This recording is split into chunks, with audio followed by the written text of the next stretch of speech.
man. I'm just making some fires, man.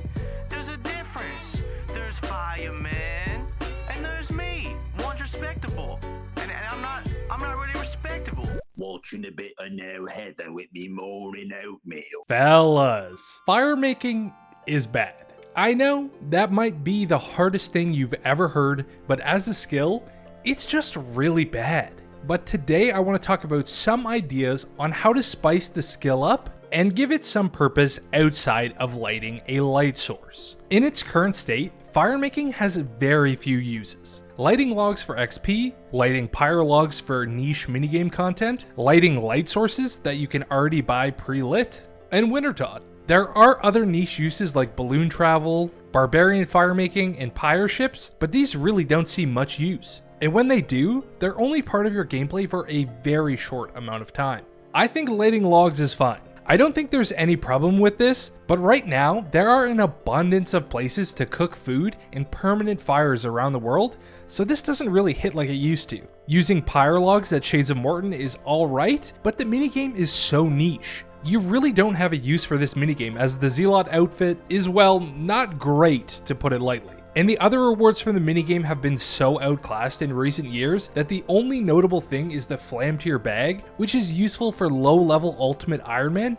but honestly, that makes up less than 0.0005% of the entire player base. However, I will shout out Shades of Morton for being a great source for elite clues, but from reading my YouTube comments, it seems like most of you could not care less about clue scrolls. For a very long time, one of firemaking's main selling points was light sources. Light sources are interesting. There aren't many places around the game where you actually need a light source, and when you do, odds are you're just buying a candle, which has no requirements. And if you're not doing that, you probably have an equipable light source like the firemaking cape, the max cape, or the most popular, the Kandarin headgear.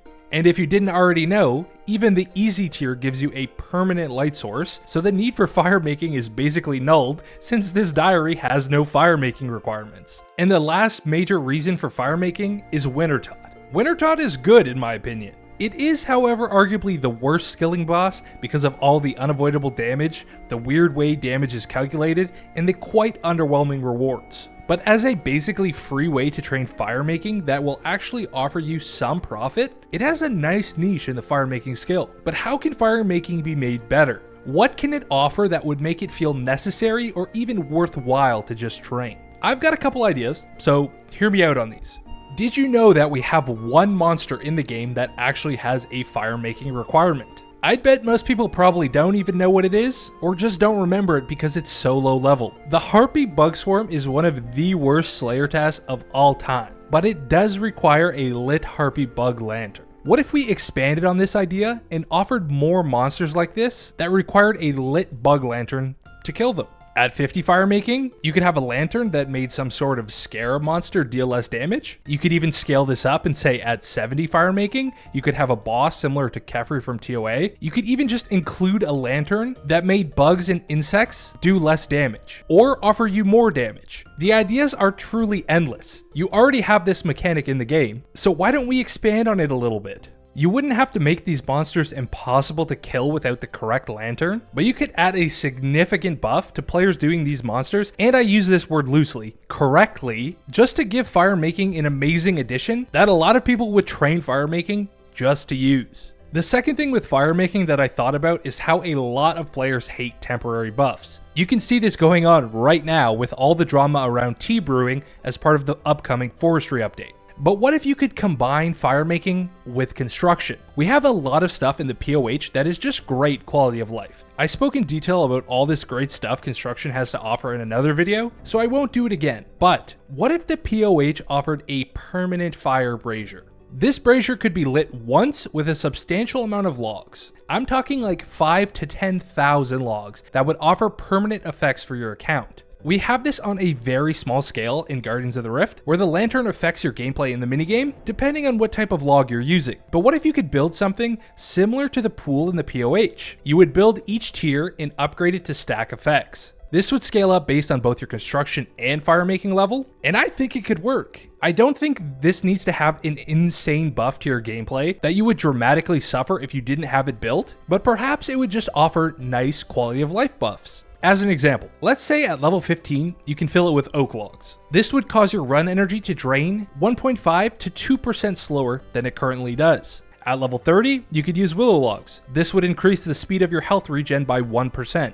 At higher tiers, like 75 or 80, you could use magic logs, and this would increase the poison or venom damage timer by 1 to 2 seconds. Taking damage 1 to 2 seconds later doesn't sound crazy. That gives you that slight extra chance to make it to a pool or to an anti-venom before you die. You could even expand on this, and with redwoods at 90, you could offer a 1 to 2% drop rate increase on hard or elite clues. We already have a 5% buff from the combat achievements, so an additional 1 to 2% is not that dramatic. Of course, all these ideas would need a lot of balancing and a thorough look to see how they would impact a variety of activities, but these are just ideas I had. Something like this would give you a long-term, completable, non-repeatable reason to train firemaking. And the only other thing that really came to my mind that would make firemaking better is adding a low intensity training method. In my opinion, every good skill has a way to AFK it, even if the XP is not the greatest. You don't need to make this an insane way to train, but currently, firemaking is so fast. Burning redwood logs is 500k an hour.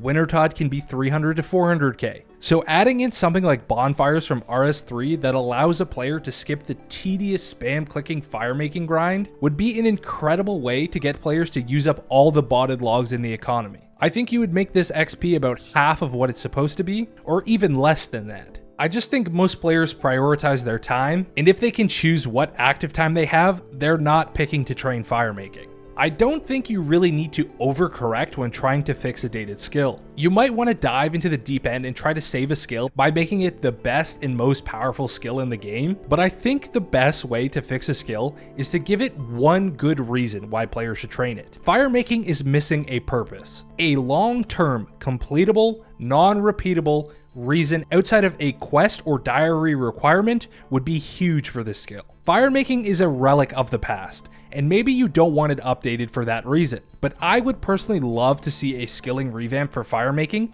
and even a few other skills.